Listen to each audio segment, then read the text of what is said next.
법이라는 것이 누가 사용하느냐에 따라서 똑같은 법인데 악법이 될 수도 있고 또 정의를 실현하는 정의의 법이 될 수가 있습니다. 그래서 법을 어떻게 적용하느냐에 따라서 유익한 법이 될 수 있고 때로는 그 법이 사람을 옥죄는 괴롭히는 그러한 법이 될 수도 있습니다. 우리가 흔히 이제 국회에서 법을 상정해서 그 법이 지켜지도록 이런 법들을 통과시키려고 할 때 때로는 그 법이 참 좋다라고 생각을 했는데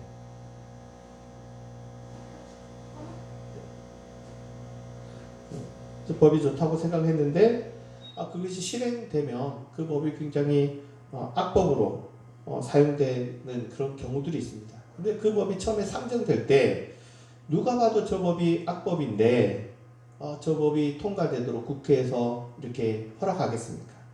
분명히 처음에 누가 그 법을 올렸을 때는 그 법이 참 괜찮다, 좋다 라고 생각해서 그 법을 올렸을 텐데 그 법이 실제 적용이 됐을 때는 그 법이 오히려 좋다라기보다도 사람들에게 도움이 되지 않는, 오히려 사람들을 괴롭히는 그런 법이 되기 때문에 또 그 법을 폐지해야 된다라는 그런 청원이 올라와서 어떤 법들이 올라갔다가 때로는 또 없어지고 또 새로운 법이 또 생기고 이러한 법들이 계속해서 개정되는 것들을 우리가 보게 됩니다. 누구에게는요, 그 부라는 것이 복이 되고 행복이 될 수 있는가 될 수 있는 반면에 또 누군가에게는 그 부라는 것이 화가 될 수 있는 것과 비슷하다라고 생각이 됩니다. 우리가 이 법전을 다루면서 이렇게 좋은 법이 있으면 세상이 참 행복하겠네, 이런 법이 계속 적용되면 유토피아 같은 세상이 만들어지겠네 라고 상상할지 모르겠습니다. 그리고 그런 법들이 우리가 올라가면 정말 세상이 바뀌겠는데? 라고 희망을 갖습니다. 그런데 세상이 그렇게 유토피아로 바뀌었습니까? 그렇지 않죠. 세상에 우리가 그렇게 좋은 법들을 올렸는데 말씀드린 것처럼 영원한 법도 없고 완전한 법도 없습니다. 그 좋은 법이 오히려 사람들을 괴롭히는 거죠. 우리가 그 법을 오릴 때 사람들이 볼 때 참 좋은 법이다 라고 생각했는데 그것이 적용돼서 보니까 유토피아가 아니라 디스토피아, 그러니까 아주 끔찍한 부정적인 세상이 되는 것들을 우리는 경험도 했고 보기도 합니다. 우리가 영화나 소설이나 그리고 멋진 신세계였나요? 뭐 이런 책들을 보면 정말 좋다고 하는 그 법들을 적용을 시켜서 그러한 세상이 만들어진 그 이후의 세상을 보니까 그럼 세상이 어떻게 돼야 되죠? 좋은 법이랑 좋은 법을 다 넣었으니까 유토피아가 만들어져야 되잖아요. 그렇지 않아요. 디스토피아. 그러니까 흠이 없을 정도로 좋은 법이란 법을 다 집어넣었는데 그 법이 적용되고 나니까 세상에 악법도 이런 악법이 오는 거예요. 그런 세상이 만들어지더라는 거예요.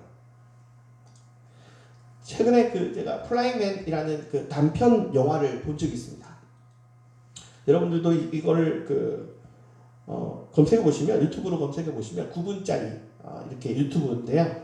요즘은 워낙 좋아서 자막 누르면 자막으로 한글도 번역됩니다. 그렇게 보시면 되는데 이 영화에 보면 하늘을 날아다니는 정체불명의 영웅이 나타납니다. 근데 이 사람의 안에는 뭐냐? 범죄자만 골라서 죽이는 거예요. 분명히 불법이죠. 법적으로 잘못됐습니다. 논란이 됩니다. 이거 하면 안 된다. 이거 법적으로 잘못됐다. 그렇지만 사람들은 이 일로 인해서 안도감을 갖게 되는 거죠. 왜? 범죄자들이 줄어드니까. 분명히 이 영웅이 하는 일은 그 영웅 스스로가 볼 때는 옳은 일이다라고 생각하는 거예요. 범죄자만 죽이기 때문에. 그리고 자기는 그것이 옳다고 생각하고 정의를 실현합니다. 그런데 이 영화는 그 일에 문제를 제기합니다. 정의라는 것이 그 영웅이 혼자 생각하고 있는 그 정의라는 것이 모든 사람이 다 동의할 만한 정의인가를 질문합니다.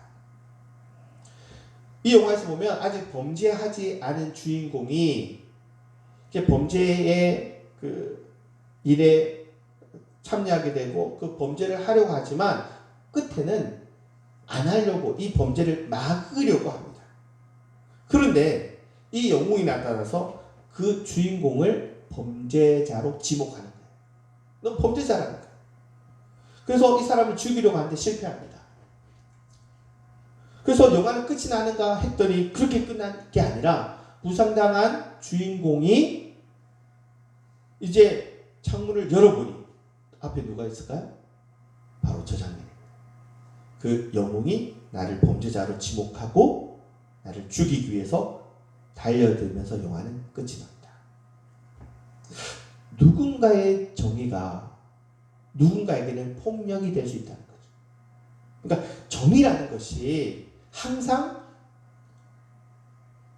우리가 생각하는 것처럼 그렇게 간단하지 않다는 거예요.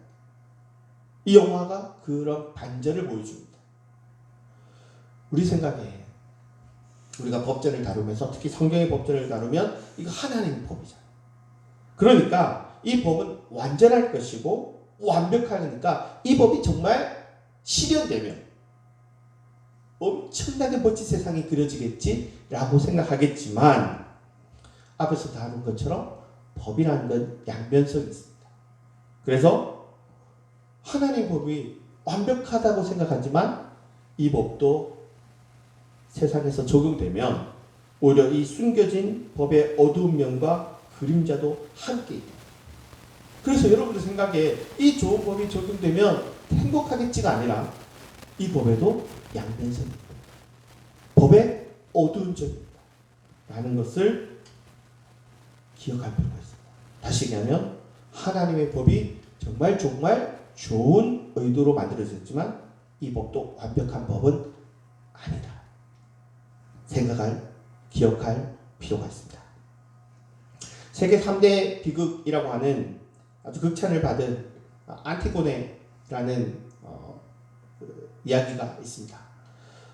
안티고네에게는 두 오빠가 있습니다. 이 두 오빠가 어떤 사건을 통해서 서로 적이 되어서 전쟁에 참여해서 서로를 죽이고 서로가 죽습니다.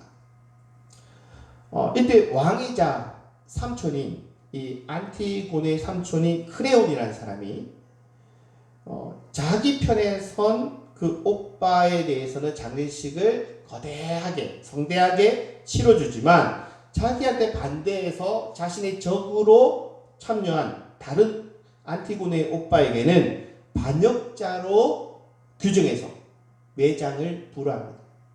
시신이 그냥 이렇게 버려져서 죽도록 내버려둬라라고 법적으로 선포합니다.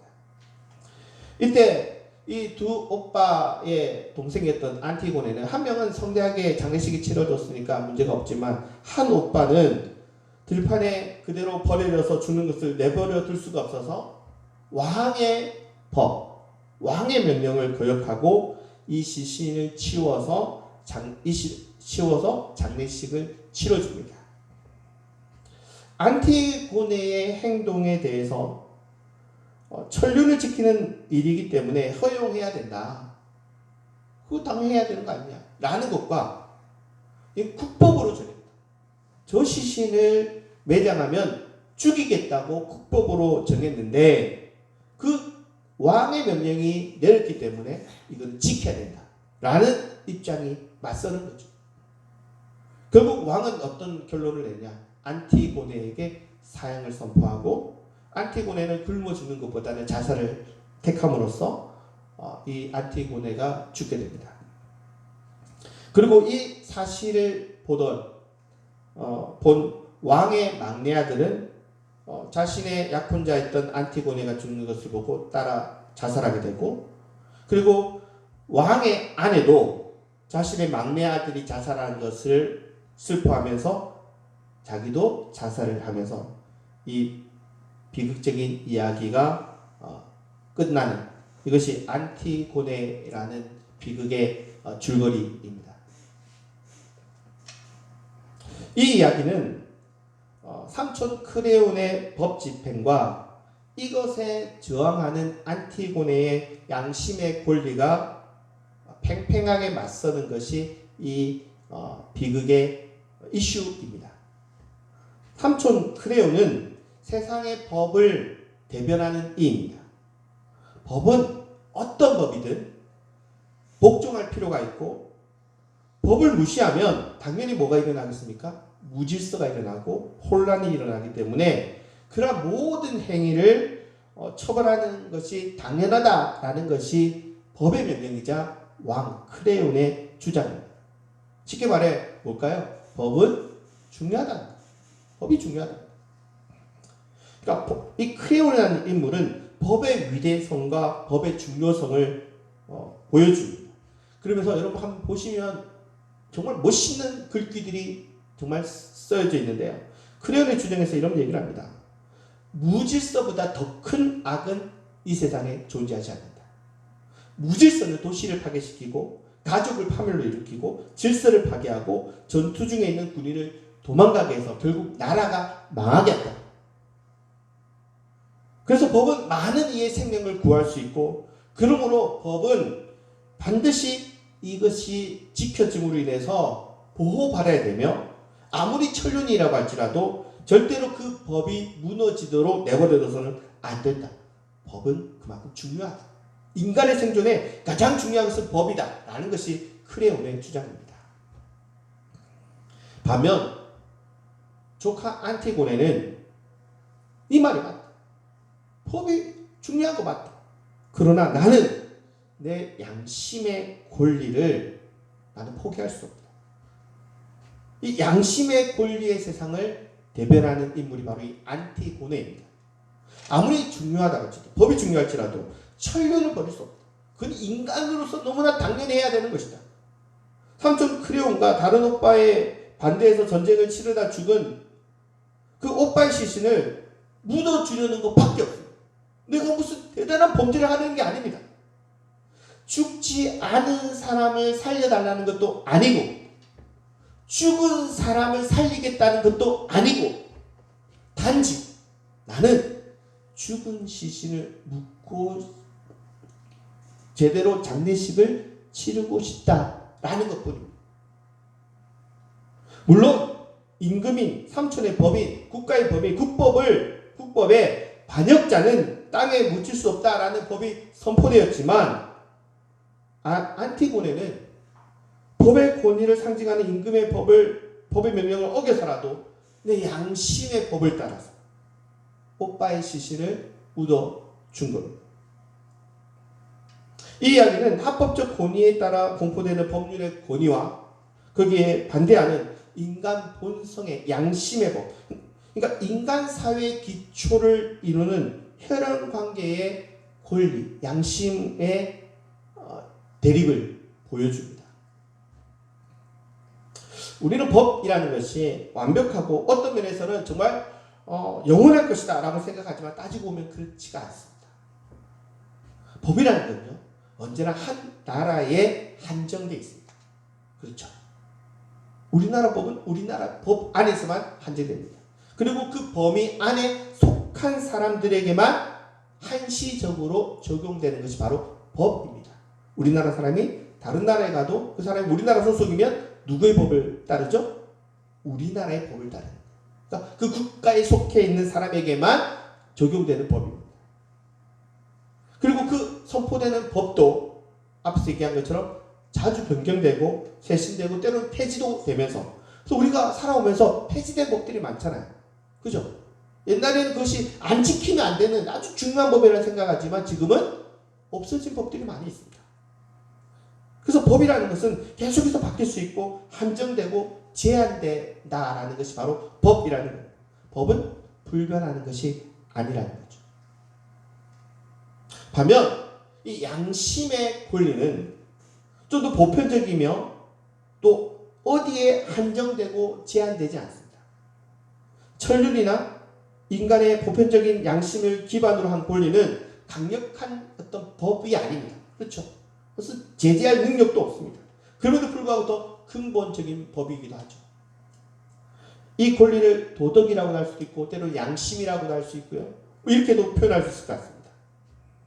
이것은 우리 양심은요, 법적인 효력도 없고 강력한 제재도 없는 거지만 굉장히 약한 것이지만 이거를 막을 법도 없고 이것이 또 틀렸다고도 볼 수가 없는 거죠.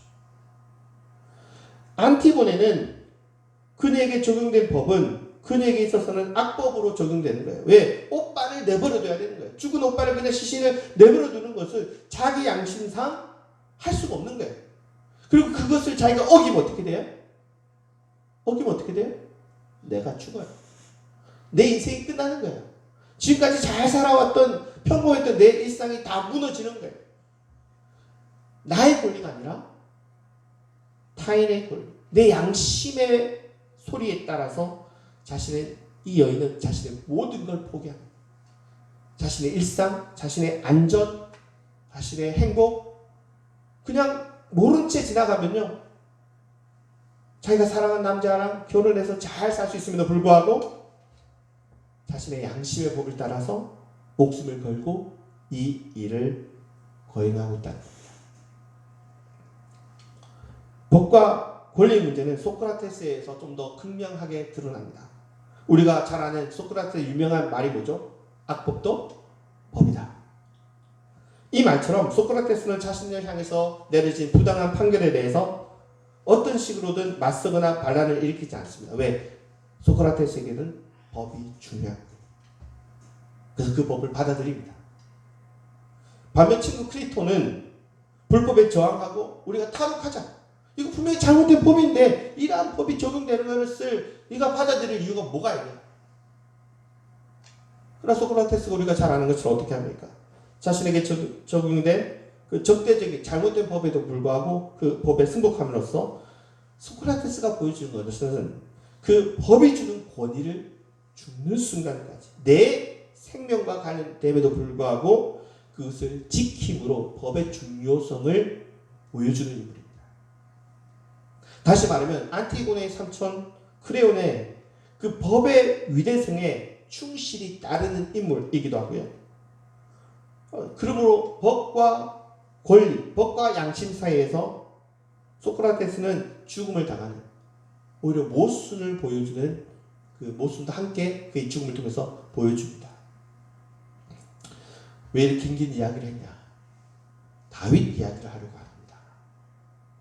오늘 우리가 읽은 얘기는 사실 좀 낯선 본문일 겁니다. 별로 어떤 내용이 잘 모를 겁니다. 그러나 이 이야기는요, 안티고네와 매우 유사합니다. 다윗의 3년에 걸친 기근이 일어납니다. 그때 하나님께서 이렇게 얘기를 하십니다. 이 3년의 기근은 너의 앞선 왕이었던 사울의 잘못 때문에 지금 내리는 거다. 지금 고통당하는 사울 때문이다. 이것을 가지고 다윗은 자신의 정적이자 또 후에 자기의 가문에 위험이 될 것 같은 사울 가문을 제거하는 좋은 명분을 얻게 됩니다. 법이란 이름으로 자신의 정적들을 수청할 수 있는 그런 기회를 얻게 된 거죠.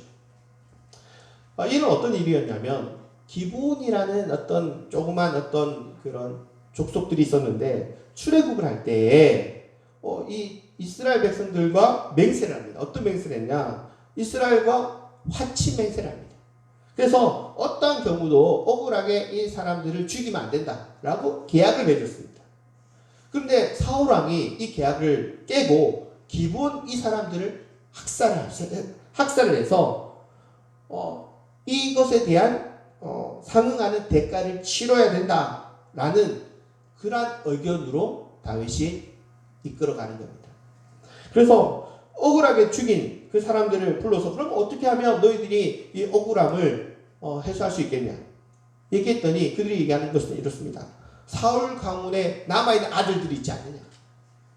다윗에게 또 그것이 후환이 될 수 있는 거죠. 위험할 수 있는 거죠. 그래서 그 사울의 생존한 후손들을 죽일 명분도 함께 갖고 있으면서 이 사람들이 원하는 건 뭐냐? 사울 가문의 7명을 매달아서 나무에 매달아 죽이기로 결정을 보고 기본 사람들이 직접 그 처형을 하도록 허용합니다. 그러니까 다윗으로서는 굉장히 정치적인 이득을 얻게 되는 거죠. 그러니까 칙이라는 게 단순히 7명일 수도 있겠지만 자기에게 적대가 되는 그런 사람들을 다 죽였다라는 표현이기도 합니다. 근데 문제는 이때 7명의 사울의 그 후손들 중에 사울의 첩이었던 리스바라는 여인에게 2 아들이 있는데 그 2 아들이 이 7명에 포함이 된 겁니다. 리스바는 다윗에게 내 아들을 살려주십시오라고 요청하지 않습니다. 왜요? 그럴 힘이 없습니다. 명분도 없습니다. 단지 이 여자가 할 수 있는 일은 자기 아들의 시신을 거두지 못한 것을 보고 우는 것 외에는 할 수 없습니다. 안티고네와 비슷하죠. 리스바의 아들은 1월에서 7월까지 6개월 동안 거두지 못하고 계속 매달려 있어야 했습니다. 리스바는 이 아들들이 들짐승에서 찢겨지지 않도록 또 새한테 쪼이지 않도록 6개월 동안 밤낮으로 그 자리를 지키면서 그 아들의 시신들을 지킵니다. 리스바가 원한 건 뭘까요? 살려달라는 게 아닙니다. 되살려내라는 것도 아닙니다. 그냥 매장만 해라라는 거죠. 그거였죠. 그리고 그 여인은 그 말도 안 합니다. 할 수도 없습니다. 안티고네처럼 몰래 시신을 매장하지도 않습니다. 그냥 한 것은 우는 것밖에 없습니다. 그냥 시신 앞에서 매일매일 울었습니다. 이 모습은 시신을 거두지 못하게 했던 그 안티고네의 삼촌 크레온과 이 다윗이 닮아 있고요. 또 시신을 거두기를 원했던 안티고네는 거뒀죠. 그 안티고네와 이 리스바는 닮아 있습니다. 근데 이 사건은 그 안티고네와는 사건이 다르게 결론되어집니다. 다윗은 크레온과는 다르게 리스바의 울음을 듣고 그리고 그 아들들의 시신을 매장하도록 허용합니다. 그리고 지금까지 매장되지 않았던 사울의 유골도 다시 데리고 와서 다시 매장하고 또 자신의 친구 요나단의 유골도 다시 매장하면서 이 사건은 마무리됩니다. 다윗은 이 크레온과는 좀 다르게 행동한 거죠. 그리고 그제서야 기근이 끝납니다. 리스바의 죽은 아들의 시신을 땅에 묻어주길 바라는 그 양심의 소리에 다윗이 지게 되는 거죠. 다윗은 국가의 문제를 해결하기 위한 법의 집행자로서 또 법을 실현하는 구현하는 그런 자로서 나타나는가 하면 리스바는 인간이 지닌 기본권, 어머니로서 자녀의 시신을 묻고자 하는 권리를 대변하는 자로 두 인물이 팽팽하게 그려집니다. 그리고 사실 이 이야기는 다윗의 잘못을 지적하는 겁니다. 다윗의 후기의 모습들이 얼마나 잘못하고 있는가를 보여주고 있고 그 악독한 크레온과는 다르게 그래도 다윗은 자신의 잘못을 깨닫는 거죠. 다윗의 그 결정이 아무리 정당하다 할지라도 그로 인해서 희생당하는 사람들, 아파하는 사람들이 늘 있다라는 것입니다. 이 리스바는 법과 권리의 희생자이자 또 양심의 대변자임을 보여줍니다. 리스바는 아들의 죽음을 막을 수 없었습니다. 심지어 죽은 아들의 장례도 치르지 못해서 6개월 동안 그냥 지켜볼 수밖에 없는 그 비참함의 극치를 경험합니다. 저는 여기서 법이 우위냐 아니면 양심의 권리가 우위냐를 따지려는 게 아닙니다. 아무리 좋고 좋은 법이라도 실행됐을 때 그 법에는 양면성이 있기 때문에 누군가에게는 그 법이 끔찍한 시련이 될 수 있고 또 누군가에게는 참혹한 고통을 준다라는 것을 우리는 잘 알고 있습니다. 범죄자에게 어떤 법을 내리고 그 사람의 사형이 선포되면 그로 인해서 그 범죄자의 가정에 있는 사람들은 당연히 고통이 있는 거죠. 그러니까 아무리 좋은 법도 그 법의 양면성이라는 게 있습니다. 반면에 안티고네나 리스바 같은 안티고네는 죽은 사람의 동생이라면 리스바는 죽은 사람의 어머니죠.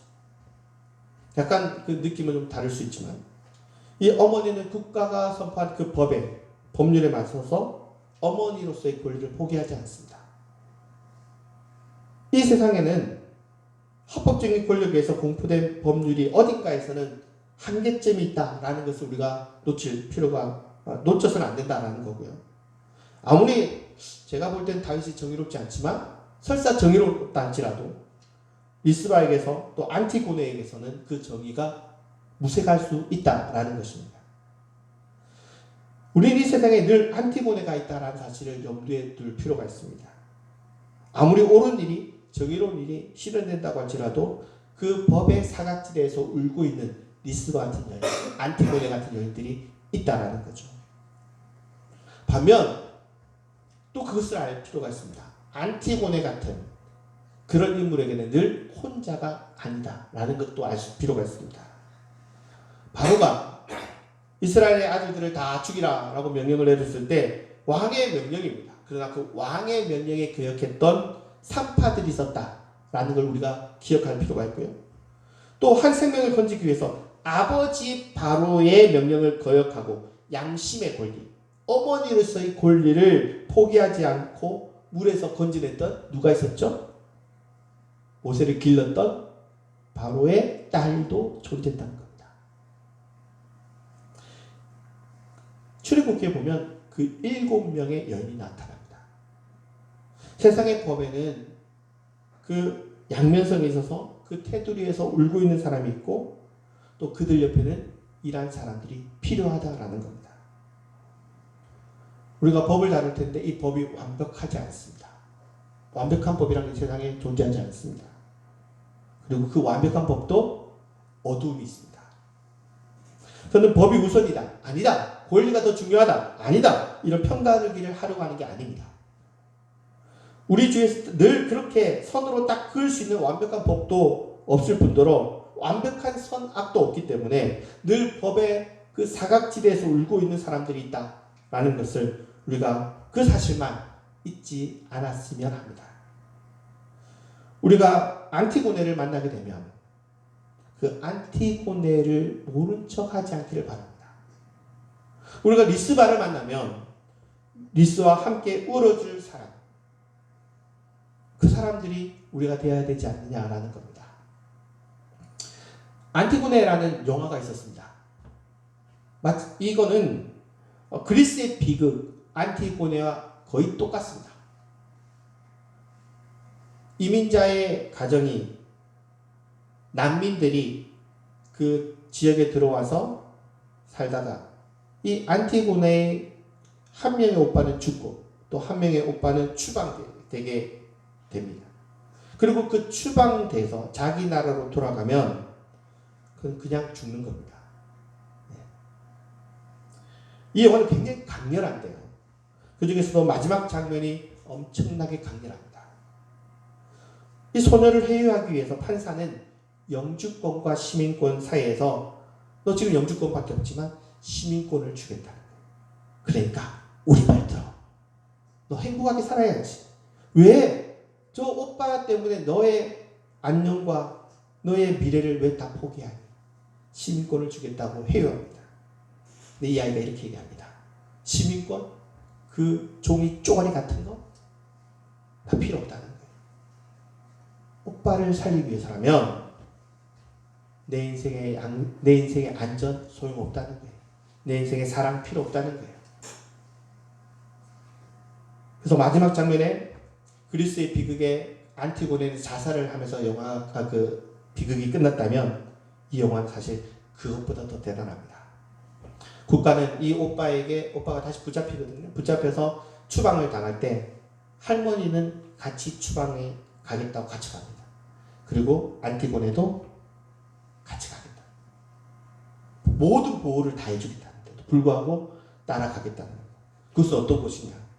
자기가 떠나왔던 그 나라는 자기 집에 어떤 사람들이 와서 아빠, 엄마를 죽였던, 그리고 그러한 상황에 숨어 있다가 도망쳐 나왔던 난민들입니다. 가면 당연히 죽는 겁니다. 이 아이는 추방당한 오빠와 할머니를 내버려 둘 수 없고 자신의 안전, 자신의 행복, 자신의 자유 다 버립니다. 그리고 죽음보다 더 죽음 같은 그 오빠가 추방당하는 그 길에 함께 동행하면서 영화는 끝이 납니다. 이 영화는 뭐 영화니까 라고 넘길 수 없습니다. 왜냐하면 이건 실제 사건을 모티브로 만들었고 이와 유사한 일을 이 세상에도 너무나도 다양한 모습으로 일어나기 때문입니다.